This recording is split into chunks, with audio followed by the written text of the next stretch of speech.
우리가 건강하려고 하면 두 가지가 필요하다고 얘기합니다. 질병에 대해서 우리가 예방이 필요하고 치료가 필요합니다. 의사가 하는 일이 아마 이 두 가지가 아닌가 생각합니다. 이 둘은 다 중요합니다. 어느 한 가지만 가지고 우리가 건강할 수 없기 때문에 그렇습니다. 병을 치료하는 것도 중요하지만 그러나 예방도 중요하죠. 어떻게 하면 우리가 병에 걸리지 않을 것인가. 그래서 이 문제를 요사이 굉장히 부각시켜서 예방의학이라고 하는 그런 말들을 우리가 많이 사용합니다. 병이 우리 몸에 오기 전에 우리가 그것을 예방해야만 한다는 것이죠. 그러나 예방의학만 가지고 다 해결되는 것은 아닙니다. 왜냐하면 아무리 예방의학이 발달된다고 해도 우리가 100% 병으로부터 자유로울 수 없기 때문에 그렇습니다.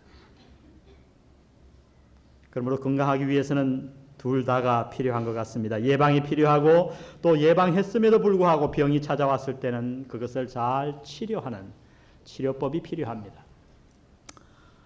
영적인 면에서도 마찬가지 진리를 적용할 수 있겠습니다. 어떻게 우리가 영적으로 건강할 수 있을까요? 성경은 얘기합니다. 우리 예방과 치료가 필요하다고요. 그래서 오늘 사도 바울은 갈라디아서 5장 마지막 부분에서 이미 예방에 대해서 말씀했습니다. 우리가 어떻게 영적 질병을 예방할 수 있겠는가? 그 예방 방법은 간단했습니다. 우리가 육체의 소욕을 따라 살지 아니하고 성령의 인도하심을 따라 살고 성령과 동행하고 성령의 열매를 맺게 되면 우리는 이 세상의 죄의 질병으로부터 탈피할 수 있다고 말씀하셨습니다. 그러나 오늘 그럼에도 불구하고 우리가 나약해서 죄를 짓습니다. 우리가 모두 하나님의 자녀요 구원받았습니다마는 아무리 우리가 성령과 동행하며 살려고 해도 우리는 넘어지고 때로 죄를 짓습니다. 그 죄를 짓고 난 다음에는 그러면 어떻게 해야 하는가? 죄가 우리 가정에 찾아오고 죄가 우리 교회 안에 찾아와서 내 옆에 한 형제와 내 가족과 내 남편과 아내와 자녀를 넘어뜨렸을 때 우리는 그들을 위해서 무엇을 해야만 하는가? 어떻게 그들을 치료해야만 하는가 하는 문제를 오늘 사도 바울은 6장 전반부에서 다루고 있습니다. 영적 질병에 걸렸을 때 우리는 어떻게 치료해야 합니까? 오늘 본문은 그 치료법을 자세히 소개해 주고 있습니다. 이 치료법이 중요한 이유는 두 가지라고 생각합니다. 이미 말씀드린 대로 첫 번째는 우리 모두 영적 질병으로부터 100% 자유로울 수 없기 때문에 그렇습니다. 두 번째 중요한 이유는요. 이 치료법이 잘못되면 오히려 건강을 더 악화시킬 수 있다고 하는 거예요. 차라리 치료하지 않은 것만 못하다는 거예요. 이것이 오늘 우리 가정에서 벌어지고 있어요. 교회 안에서 벌어지고 있어요. 한 형제가 죄의 문제로 인해서 시험에 빠져 있을 때에 그를 돕는다고 하는 것이 오히려 그의 영적 건강을 해치는 사례들을 우리는 얼마든지 주위에서 볼 수 있습니다. 이것이 오늘 우리가 이 본문에 집중해야 할 이유입니다. 여러분 사회도 그렇지 않습니까? 감옥이 최초에 왜 생겼는지 아세요? 감옥의 목적이 뭐예요? 감옥은 그저 죄 지은 사람을 가두는 곳으로 우리가 이해하지만은 최초의 감옥을 만들 때의 목적은 전혀 그러하지 아니했습니다. 감옥의 목적은 죄 지은 사람을 불러다가 그를 새 사람 만드는 거예요. 그의 죄성을 버리게 만드는 거예요. 그러나 오늘날 감옥은 어때요? 전혀 상반되는 역할을 하고 있습니다. 우리가 요사이 부산 시민들이 관심을 갖고 있는 김해 양정규 군의 유괴 용의자로 지금 박모 씨가 체포되었습니다. 그의 유괴 방법이 얼마나 철저했던지 지금 경찰들이 혀를 내두르고 있어요. 그는 전과칠범이었습니다. 그는 원래 유괴범이 아니었어요. 그런데 어떻게 이렇게 유괴 기술이 발달했을까? 그것을 조사하던 경찰이 한 가지를 밝혀냈는데 그것은 다름 아닌 그가 바로 직전 전과 7범 때에 죄를 범했을 때 누구와 한 방을 썼냐 하면 우리가 잘 아는 아주 유명한 김강효주 양의 유괴범과 한 방을 같이 썼어요. 방을 같이 썼어요. 그 방을 같이 쓰면서 이 사람이 그 유괴범으로부터 모든 기술을 전수받은 겁니다. 여러분 이런 예가 얼마나 많습니까? 감옥에 갔다 오면 사람이 새로워져야 되는데 오히려 더 많은, 더 악한 범죄 방법들을 배우고 나와서 별을 하나씩 달수록 그는 더 전문가가 되어버리고 사람이 더 악해져 버립니다. 우리의 감옥은 오늘 이미 실패한 것입니다. 사회학적으로. 그러나 문제는 이러한 동일한 일들이 우리 교회 안에도 일어나고 있다고 하는 겁니다. 우리 가정 안에서 일어나고 있다고 하는 거예요. 수많은 죄가 일어나고 있음에도 불구하고 그 죄를 예방해야 되고 치료를 적절하게 해야만 하기도 불구하고 우리가 하지 못하기 때문에 우리의 가정과 교회는 점점 어둠 속으로 빨려 들어가고 있습니다. 여러분은 여러분의 옆에 형제가 잘못하면 어떻게 해오셨습니까? 여러분의 사랑하는 남편과 아내와 자녀가 잘못되면, 죄를 지으면 여러분은 어떻게 그들을 도와오셨습니까? 아니, 앞으로 어떻게 하실 겁니까? 오늘 이 본문에 귀를 기울이시기를 바랍니다. 먼저 하나님은 몇 가지를 말씀하시는데, 내 가족과 내 형제와 내 옆에 있는 믿는 사람들이 죄를 범했을 때 우리는 그들을 어떻게 대하며 어떻게 그들을 적절하게 치료하며 도와야 할 것인가? 먼저 이렇게 말씀하십니다. 먼저 그들을 바로잡아 주어야 한다. 6장 1절을 보세요. 형제들아, 사람이 만일 무슨 범죄한 일이 드러나거든 신령한 너희는 온유한 심령으로 그러한 자를 어떻게 하고요? 바로잡고. 먼저 바로잡아야 합니다. 오늘 제가 이 바로잡다라고 하는 단어를 연구해보고 아주 재미있는 것을 발견해냈어요. 그것은 카타르티조라고 하는 단어인데, 이 성경이 쓰여질 때 이 바로잡다 이 단어를 사람들이 들으면 그것을 어떤 단어로 이해하냐면 이것은 의학 용어였어요. 의사들이 쓰는 용어였어요. 어떤 상황을 얘기하냐면, 여러분이 축구 경기를 하다가 다리뼈가 부러졌습니다. 이 뼈가 산산조각이 나면 수술을 해야 되겠지만은 뼈가 뚝 부러져서 옆으로 이렇게 일그러졌어요. 그럴 때는 의사한테 가면 의사가 어떻게 합니까? 이 뼈를 딱 당겨가지고 다시 맞춥니다. 그러면 한 달이 지나고 두 달이 지나면 그 뼈가 다시 붙는 거예요. 바로잡다. 바로 그 뜻이에요. 뼈가 부러졌을 때 그 뼈를 원상대로 회복시켜주다. 신약 성경에서 이 단어는 이렇게 썼습니다. 마가복음 1장 19절에 보면 예수님께서 제자들을 부르실 때에 제자들이 뭘 하고 있었냐면 베드로가 안드레와 거물을 깁고 있었다. 거물을 바로잡고 있었다. 이 단어를 썼어요. 여러분, 우리가 고기를 잡다 보면 거물이 때로 돌에 걸려서 가시에 찔려서 찢어집니다. 그러할 때 어부가 그 거물을 원상복구하는 것, 원래의 모습대로 고쳐놓는 것을 바로잡다라고 쓴 거예요. 오늘 중요한 것은 오늘 이 말씀이 명령형으로 되어 있다고 하는 것입니다. 우리가 바로잡아 줄 수도 있고 아닐 수도 있는 것이 아니라 하나님은 우리에게 명령하시기를, 옆에 형제가 잘못되었을 때, 내 남편과 아내와 자녀가 잘못된 죄를 지었을 때 우리가 그들을 다만 책망하고 끝내는 것이 아니라 그들을 원상태로 복구시켜야만 할 의무가 있다라고 성경은 말씀하십니다. 우리가 옆에 형제가 잘못되고 내 가족이 잘못되는 것을 보면 팔짱 끼고 구경하도록 성경은 용납하지 않는다는 겁니다.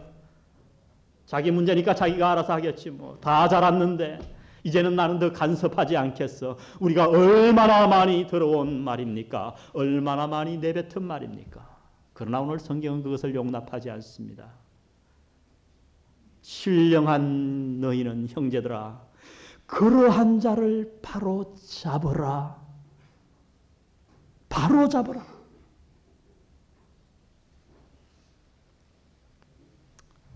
적극적으로 의사처럼 그들을 치료해야 한다는 얘기입니다. 여러분이 제가 의사가 되어야 한다는 말이에요.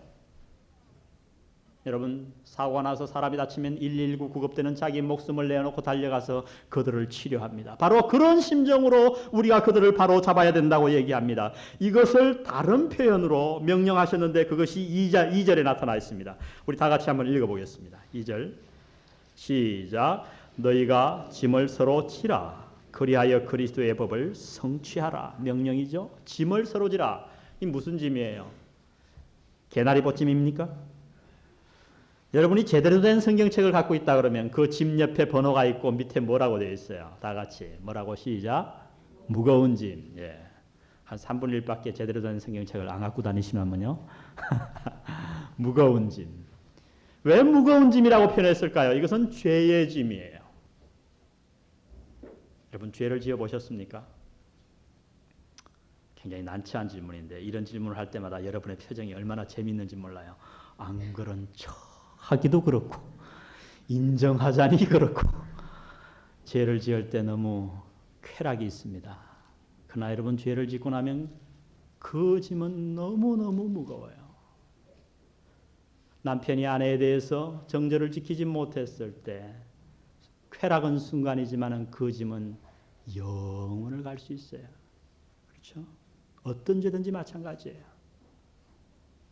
성경은 그 짐을 서로 나누어 지라 명령하십니다. 그 죄의 짐을 서로 나누어 지는 것, 내 옆에 형제가 잘못했을 때 그것을 내 짐으로 알고 같이 고통하며 아파하며 그가 원상태로 복귀하도록 같이 실험하는 것, 그것을 그리스도의 법을 성취하는 것이라 말씀하셨습니다. 여러분, 그리스도께서 이 땅에 율법을 완성하러 오셨고 폐하러 오셨습니다. 그런데 웬 그리스도의 법입니까? 예수님께서 이 땅에 있는 모든 율법을 다 완성하시고 오직 한 가지 법을 저희에게 주셨습니다. 요한복음 13장 34절에 새 계명을 너희에게 주노니 새 법을 너희에게 주노니 서로 사랑하라.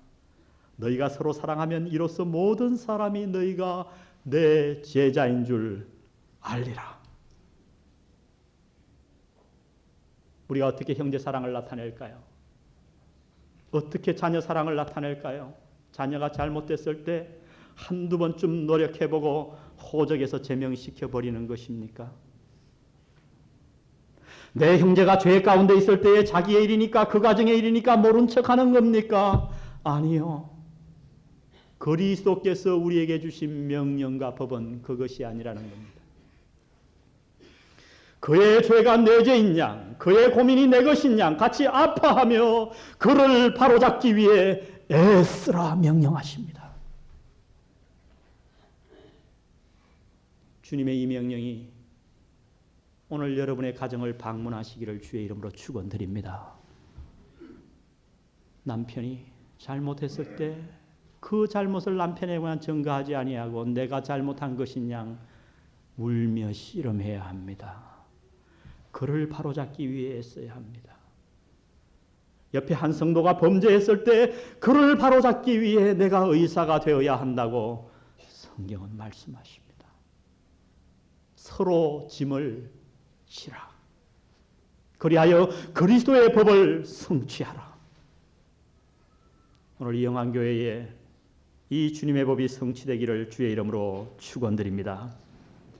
그러므로 어떤 가정이 좋은 가정인가? 가족 중에 누가 잘못되면 모두가 적극적으로 나서 팔을 긋고 그를 원상태로 복구시키기 위해 난리법석을 떠는 가정입니다. 어떤 교회가 좋은 교회인가?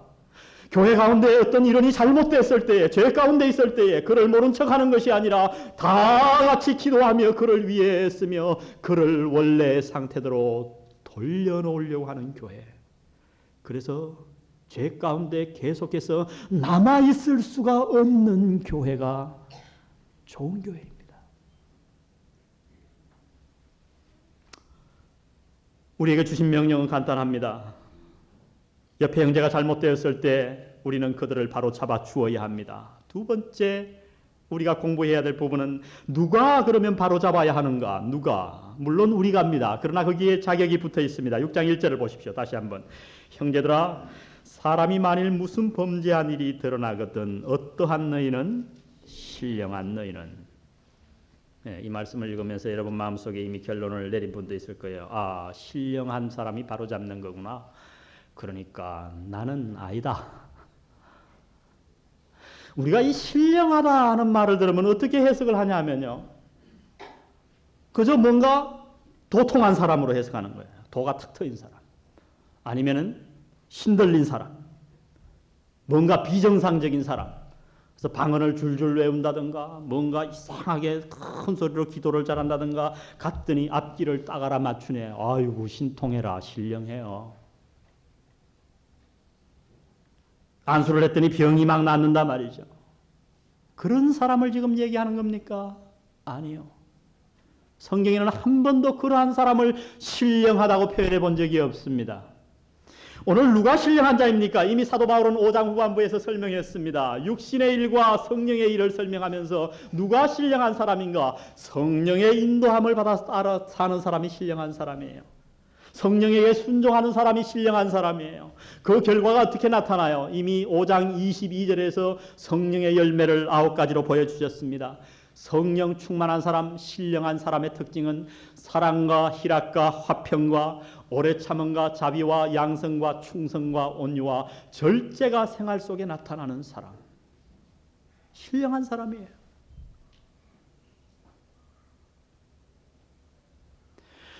어떻게 내 가족을 도울 수 있는가? 먼저 내가 신령한 사람이 되어야 한다는 겁니다. 내 삶 속에 사랑과 희락과 화평과 자비와 양성과 충성과 온유와 절제가 나타나야 된다는 거예요. 내가 먼저 성령의 인도함을 받아야 옆에 사람을 비로소 올바로 잡을 수 있다는 거예요. 제가 가정상담을 해봅니다. 되게 남편이 속을 썩이죠. 그러면 사모님들이 상담을 합니다. 제가 상담하다 보면 결론은 항상 어디로 끌고 가냐면 그 남편의 문제를 다루지 아니하고 나중에 본인 문제를 다루거든요. 굉장히 기분 나빠해서 돌아가는 사람 많아요. 남편 욕해 줄 줄 알았더니 자기 나무라 하거든요. 왜 그래요? 내가 신령해지지 않으면 남편을 도울 수 없으니까 그래요. 자녀 상담을 와도 저는 마찬가지예요. 부모의 문제를 제가 들춰냅니다. 당신의 지금 영적 생활이 어떠한가를 들춰냅니다. 왜 그래요? 자녀가 잘했고 부모가 못했다는 게 아니에요. 잘못한 자녀가 있어요. 잘못한 남편이 있고 아내가 있어요. 그러나 문제는 뭐예요? 우리가 신령해지지 않으면 그들을 올바로 잡아줄 수 없기 때문에 제가 그러는 거예요. 누가 그들을 바로 잡아줄 수 있는가? 신령한 사람만이 할 수 있습니다. 이제 좀 더 중요한 문제를 다뤄보겠습니다. 우리는 그들을 바로잡아 주어야 합니다. 누가 바로잡을 수 있는가? 신령해야 할 수 있습니다. 그러면 어떻게 바로잡아야 하는가? How? 오늘 여기에 제가 좀 초점을 맞춰보겠습니다. 그 방법을 자세히 설명해 주고 있어요. 오늘 6장 1절에 다시 한번 말씀해 주고 있는데 형제들아 사람이 만일 무슨 범죄한 일이 드러나거든 신령한 너희는 다 같이 읽습니다. 그 다음에 시작. 온유한 심령으로 그러한 자를 바로잡고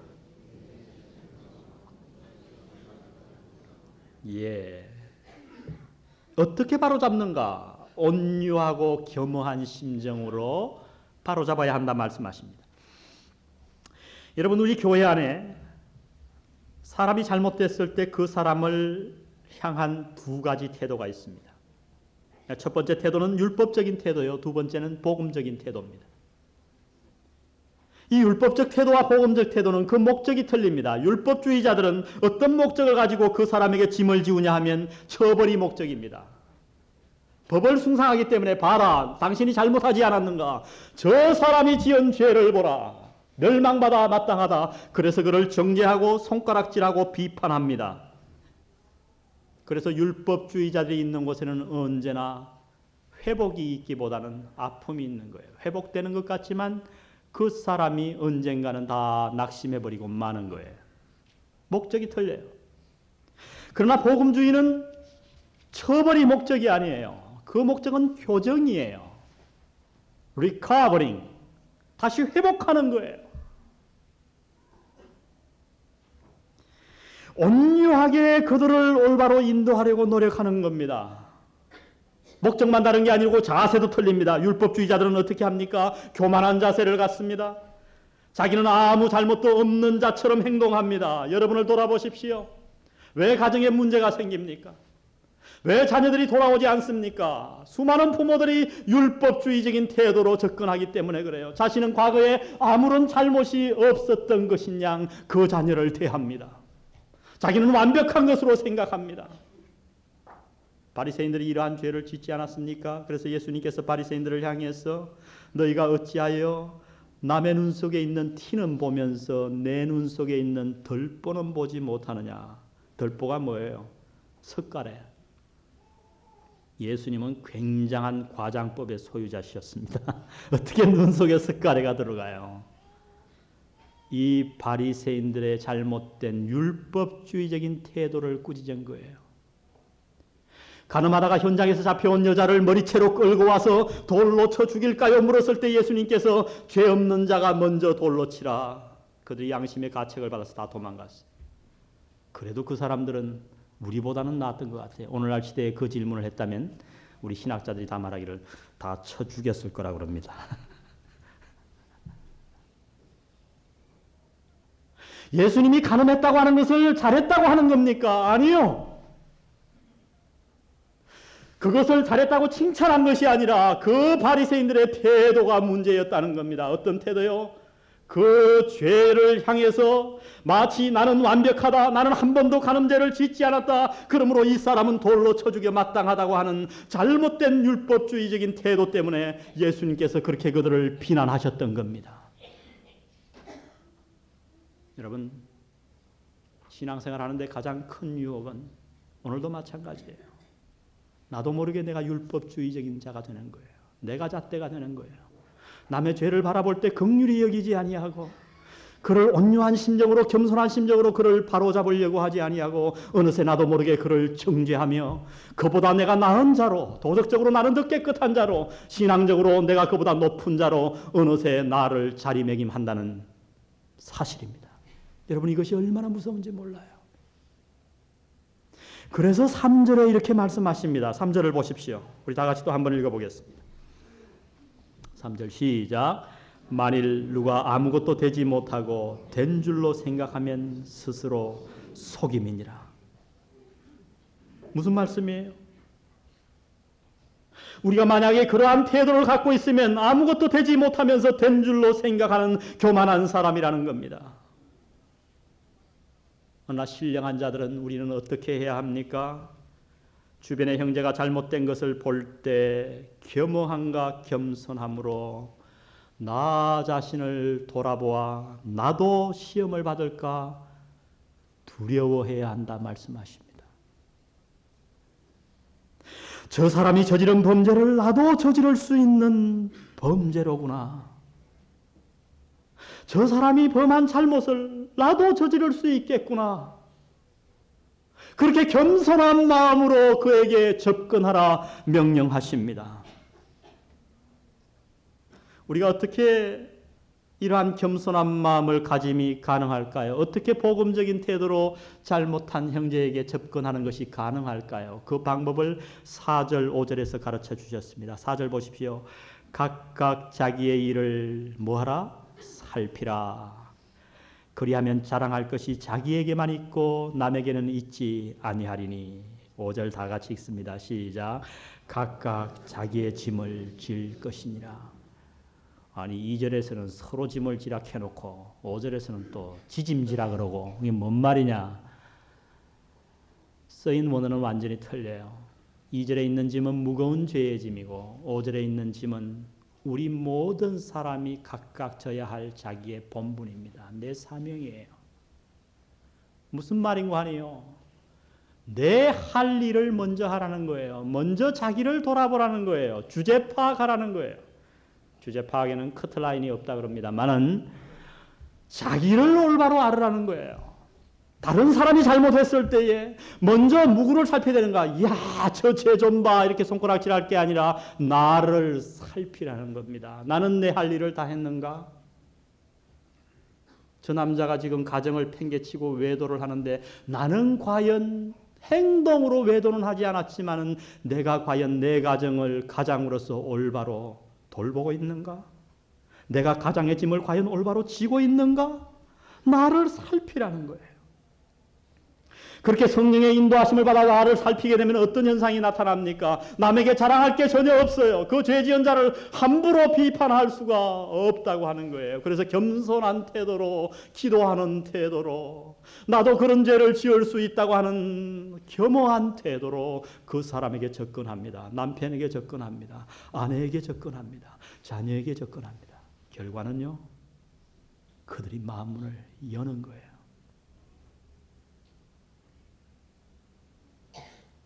여러분, 이건 너무 중요해요.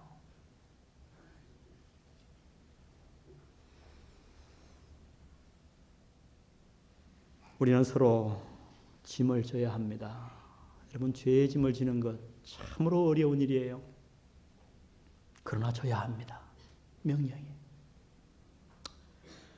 오늘 저는 이 말씀을 마치면서 몇 가지 여러분에게 실제적인 지침을 드리고 싶습니다. 과연 우리가 어려운 죄에 빠진 여러분 가족이나 형제 가운데 어떤 사람이 잘못했을 때 우리가 그들을 실제적으로 어떻게 도울 수 있겠는가? 지혜로운 방법 몇 가지를 소개합니다. 이 방법이 잘못되면 의도가 아무리 좋아도요, 실패하는 것을 저는 너무나 많이 보았기 때문에 그래요. 이것을 좀 가슴에 꽉 신고 들어갔으면 좋겠어요. 첫 번째는 어떤 사람이 잘못을 했을 때 먼저 절대적 사실에 근거하라고 하는 것입니다. 따라해 보겠습니다. 절대적 사실에 근거하라. 여러분, 절대 소문에 근거를 두지 마세요. 이것은 오히려 사람을 죽여요. 여러분이 아무리 친한 친구라고 해도 어떤 소문을 들었어요. 무슨 잘못을 한 게 난리가 났어요. 전화를 해가지고 너 이러이러한 일을 했다며. 그것같이 사람을 고민스럽게 만드는 거 없어요. 통계에 의하면요, 상담학자들에 의하면 사람이 가장 상처받는 것은 말이라고 합니다. 여러분, 우리 경험을 봐도 그렇잖아요. 그 아무것도 아닌 말 때문에 우리가 상처를 받는 거예요. 좌우 전후도 모르고 어떤 사람이 죄를 범했더라도 거기에는 어떤 동기가 있을 수 있고 소문이 잘못될 수도 있고 꼬일 수도 있는데 그저 함부로 얘기해버리는 거예요. 이것 때문에 가정이 깨지더라고요. 이것 때문에 교회에 분란이 오더라고요. 남을 돕는다고 시작한 일이 결국 그를 망치고 마는 일들을 저는 너무나 많이 보았습니다. 먼저 어떤 소문이 여러분 가족 중에 누가 잘못을 했습니까? 제가 부탁드립니다. 입을 다무십시오. 그리고 그 사실을 깊이 있게 조사하시기 바랍니다.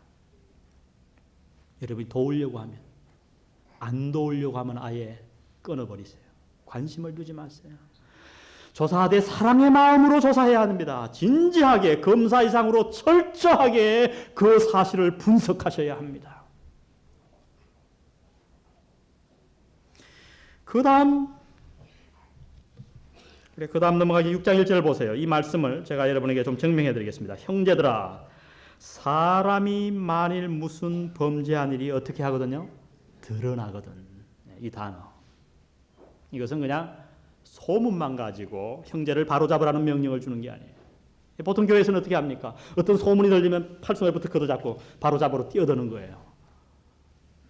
그래서 바로잡기는커녕 어그러진 뼈를 다 망쳐놔요. 완전히 병신을 만들어놔요. 가정에서도 그래요. 아니요. 드러나거든. 이 말은 뭐냐면 완벽한 객관적인 증거에 의해서 그 죄가 밝히 보여지거든. 조사하라는 얘기예요. 절대적 사실에 근거하라. 두 번째는 적절한 타이밍을 찾으라. 타이밍. 시기가 굉장히 중요해요. 언제 할 거냐. 아무리 옳은 소리라도요, 이 시기에 따라서 잔소리도 될 수 있고 충고도 될 수 있어요. 그래서 잠언에는 어떤 말이 있어요. 경우에 합당한 말은 아로새긴 언쟁반의 금사가 아니라. 여러분, 시를 많이 읽으신 분은 머리에 이 뭐가 상상력이 탁 떠오르실 거예요. 한번 상상을 해보세요. 아로새긴 언쟁반. 은인데 번쩍번쩍 그 노란 은에다가 막 술을 새겨놨어요. 거기에 순 황금 덩어리로 사과가 탁 올려 있어요. 위에는 이파리가 싹 있고. 맥킨토시. 컴퓨터를 알아야 이해를 하죠. 사과. 얼마나 아름다워요. 그러나 그 말의 이면의 뜻은 뭔지 아세요? 경우에 맞지 않은 말은 그 말이 아무리 옳은 말이라고 하더라도 아로새긴 금쟁반에 부산말로 썩은 사과니라. 썩은 사과. 그것이 아무리 옳은 말이라고 해도 그것은 잔소리밖에 될 수 없다는 거예요. 예를 들어서 이런 겁니다. 자, 자녀가 10시까지 들어와라. 안 들어왔어요. 11시에 들어왔어요. 속이 얼마나 부글부글 끓겠어요. 처음에는 염려가 되다가 그 다음에는 부글부글 끓고 다 경험해 보셨죠? 어떡합니까? 교정을 해줘야죠. 올바로 교정하려면 먼저 들어야 돼요. 아, 그 밤이 너무 늦었다 싶으면 그래, 늦었는데 오늘은 그만 자라. 그러면 어느 자녀라서 10시에 들어오라 그러는데 11시에 들어오면 가슴이 두근반 세근반 하지 않겠습니까? 근데 하룻밤을 그냥 재우면요, 이미 교육에 효과가 있는 거예요. 아이고, 차라리 오늘 작사를 내고 말지. 그 저녁에 그는 또 불안한 거예요. 근데 아침에 일어나서 천천히 얘기를 하는 거죠. 자녀가 왜 늦었니? 이렇게 돼야 되는 거 아니에요? 경우에 합당한 말, 타이밍. 그런데 어때요? 들어오자마자 베개를 집어던지면서 으악 하고 기합을 몇 번 지르면요, 애들이 잘못했기 때문에 그냥 베갯머리에 맞긴 맞지만은 속으로 뭐라 그래요? 지는 안 늦었나? 삐뚤어지는 거예요. 여자들도 마찬가지예요. 남편에게 무슨 교정할 게 있으면 타이밍을 잘 맞춰야 되는데 밥 먹다가 말이죠. 남편도 마찬가지죠. 밥상에서 우리가 이 타이밍을 잘못 맞출 때 아무리 그것이 좋은 말이요 옳은 말이라고 하더라도 하나의 잔소리 아니면 그 사람에게 더 상처를 입힐 수 있는 독화살이 될 수 있다고 하는 것을 명심하시기 바랍니다. 절대적 사실에 근거해야 합니다. 두 번째는 적절한 타이밍을 찾아야 합니다. 세 번째는 지혜로운 말과 접근이 필요합니다. 지혜로운 말과 접근이 필요해요. 이 사람은 무엇을 결단하기 위해서는 여러 가지가 복합이 돼야 돼요. 머리로만 이해도 안 되고 감정만 있어도 안 되고 둘 다 의지, 이 세 박자가 맞아야 돼요. 그래서 설교를 잘하는 사람은 어떤 사람인가? 지적인 동의도 얻어내고 감정적으로도 호소할 수 있어야 돼요. 저는 이것을 두고 늘 고민합니다. 근데 이것이 설교에만 적용되는 게 아니고 모든 사람에게 적용되는 거예요. 여러분, 다윗이 범죄했을 때 어떻게 했습니까? 나단은 적절한 시기를 찾기 위해서 기다렸습니다. 나단은 이미 다윗이 범죄한 걸 알았어요. 그러나 찾아가지 않았어요. 언제까지 기다렸는가? 하나님이 나타나셔서 나단 보고 가라 할 때까지 그는 기다렸습니다. 타이밍을 기다린 거예요. 성령께서 나타나셔서 하나님이 다윗이 이렇게 범죄했으니까 너는 가서 고하라. 하나님이 무슨 말할 것을 알려주지 않았습니다. 여러분 한번 생각해 보세요. 나단이 다윗 앞에 나가서 그 임금 앞에 나가서 어떤 얘기로 그의 잘못을 회개시킬 것인가 바로잡을 것인가 얼마나 고민했겠습니까? 그의 고민의 흔적을 우리는 사무엘하 12장에서 알 수 있잖아요. 나단이 갔습니다. 나단과 다윗은 친구였어요. 목사와 왕의 관계였지만 둘도 없는 친구였어요. 다윗 왕이 나단이 찾아오는 걸 보고 너무너무 기뻤어요. 아마 다윗 왕이 한가할 때 찾아갔겠죠. 우리 얘기나 좀 합시다. 좋죠. 그리고 얘기를 하는데 나단이 얘기를 꺼내는 거예요. 다윗 왕이요, 근데 요새 참 우리 동네에 마음 아픈 일이 하나 생겼어요. 뭐요? 우리 동네에 아주 부자로 소문난 사람이 있었는데 소와 양이 얼마나 많은지 몰라요. 수를 헤아릴 수가 없어요. 근데 그 이웃집에는 너무 가난한 사람이 하나 살았어요. 그 집에는 짐승이라고는 암양 새끼 하나밖에 없었습니다. 그래서 그 호레비가 아들들하고 그 암양 새끼를 얼마나 사랑했던지 밥 먹을 때도 같이 먹고 잘 때도 같이 자고 그에게는 마치 친딸처럼 그 암양을 아끼고 사랑했습니다. 근데 어느 날 그 부잣집에 손님이 왔어요. 그런데 보세요. 손님이 오면 마땅히 짐승을 잡아서 고기로 그들을 파티로 대접을 해야 되는데 이 부자가 헤아릴 수 없는 자기의 양과 소는 가만히 버려두고 가난한 자의 집에 찾아가서 딸과 같이 여기던 그 암양을 뺏어다가 잡아서 손님 대접을 했습니다. 다윗의 반응이 뭔지 아세요? 너무너무 격분했습니다.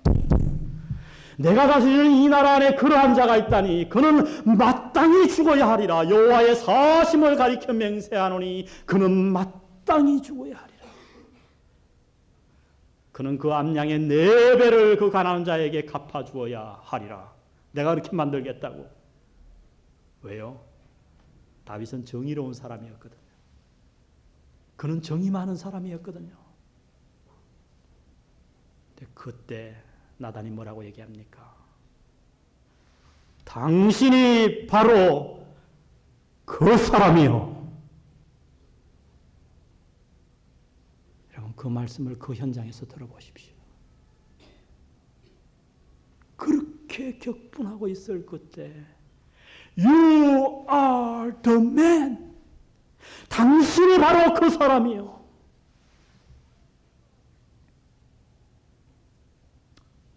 여러분 한 임금 앞에 찾아가서 그의 죄를 지적하는 것 쉬운 일이 아니었습니다. 다윗은 자기의 범죄가 완벽한 줄 알고 있었어요.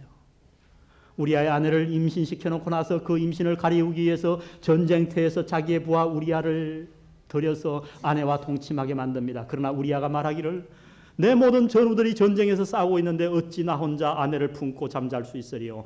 아내의 집에 들어가지 않습니다. 할 수 없이 다윗은 그 사실을 숨기기 위해 요압을 통해 그 우리아를 죽여버립니다. 그리고서는 그 우리아를 데리고 와서 자기의 아내로 삼습니다. 이제 애가 생겼습니다. 누가 알 겁니까? 아무도 모르는 완벽한 범죄. 여러분 8달 반 만에 태어나는 애도 있으니까 누가 알겠어요. 이제 완벽하게 나는 모든 것을 감추었다고 평안한 시절을 맞고 있을 그 타이밍에 성령의 인도함을 받은 나단은 아마 며칠 밤을 고민했을 겁니다. 내가 어떻게 지혜로운 말로 이 왕의 죄를 지적해서 그를 바로잡을 수 있을 것인가. 여러분 만약 나단이 실패했다고 하면 오늘의 다윗은 없었습니다. 이스라엘 나라는 수많은 고난을 반복했을 것입니다. 나단은 고민하고 지혜로운 말을 찾아내었습니다. 그 결과가 어떻습니까? 감사하게도 다윗이 보좌에서 내려와 통곡을 하며 나단이여 아버지 하나님이여 내가 범죄했습니다. 시편 51편과 시편 32편에 보면 다윗이 그 죄로 말미암아 나단 선자의 내방을 받고 나서 얼마나 철저하게 자기를 돌이키며 회개했는가를 적나라하게 보여주고 있습니다. 뼈가 녹듯이 침대를 다 적시면서까지. 사랑하는 성도 여러분, 이것이 우리가 취해야 할 방법인 줄 믿습니다. 그러나 오늘은 어떻습니까? 한 사람이 범죄를 하면 우리는 소문으로 먼저 그를 죽입니다. 전혀 기도하지 않습니다. 내 육신적으로 그에게 상처를 입힙니다. 저도 그러한 경험을 한 사람이에요. 제 짧은 목회 경험을 통해서 어떤 성도가 잘못했을 때 내가 기도하며 성령의 인도하심을 기다리지 아니하고 정말 경건한 마음으로 내 자신을 돌아보고 그에게 권면하지 않고 육신적인 성격으로 부르르 찾아가서 그에게 상담하고 그를 책망했을 때 그는 결코 돌아서지 않더라고요. 제가 그 사실을 알았어요. 저는 지금도 실패하는 사람입니다. 이 설교를 하기에 합당한 사람이 아니에요. 우리 자녀들에 대해서 저는 오래 참지 못해요. 울컥울컥 소리를 지를 때가 많아요. 이것이 우리 모두의 문제인 줄 압니다. 그러나 사랑하는 성도 여러분, 오늘 하나님은 우리에게 위대한 의무 하나를 주셨습니다. 우리는 모두 약한 자예요. 병에 걸릴 수 있어요. 죄의 질병에 빠질 수 있다고요. 그때 어떻게 해야 됩니까? 서로가 짐을 져야 할 줄 믿습니다. 서로를 바로잡아 주어야 합니다. 이것이 어려운 일이지만 우리가 해야 할 일이고 또한 이것은 참으로 깊은 지혜를 필요로 하는 일이며 성령의 도우심을 요구하는 일입니다.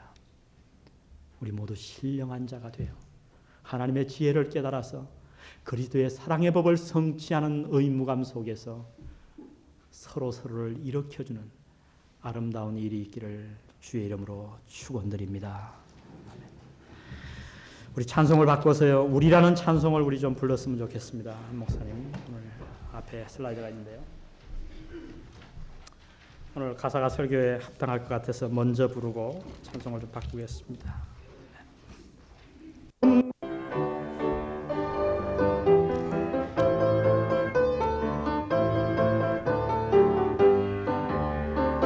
외로움도 견디어 내겠소 바보란 소리를 들어줘소 나를 비웃는 그 비웃음들 그 사랑으로 받아주겠소 이 모든 것이 힘들다는 것을 당신은 나에게 알려줬소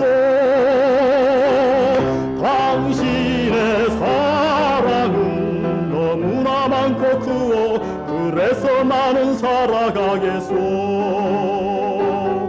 우리 모두 손을 내밀어서 넘어진 형제 일으켜주세 사람이 살면 한 번 사는 거 걸음 멈추고 생각해보세 시냇물이 강으로 흘러서 저 바다와 하나가 되듯이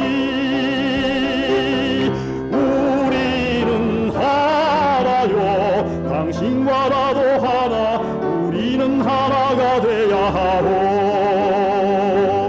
옆에 있는 형제 손을 잡고 우리 모두 노래합시다. 서로 보며 인사 나누고 우리 모두 일어납시다. 우리 모두 발을 굽읍시다. 이렇게 모든 것이 맞을 때 우리는 하나요. 당신과 나도 하나. 우리는 하나가 돼야 하오. 우리 2절 의미 생각하면서 다시 한번 부릅니다. 우리 모두 손을 내밀어서 넘어진 형제 일으켜주세. 사람이 살면 한 번 사는 것 걸음 멈추고 생각해보세. 시냇물이 강으로 흘러서 저 바다와 하나가 되듯이 우리는 하나요. 당신과 나도 하나. 우리는 하나가 돼야 하오. 드리는 금을 위해 기도드리시겠습니다.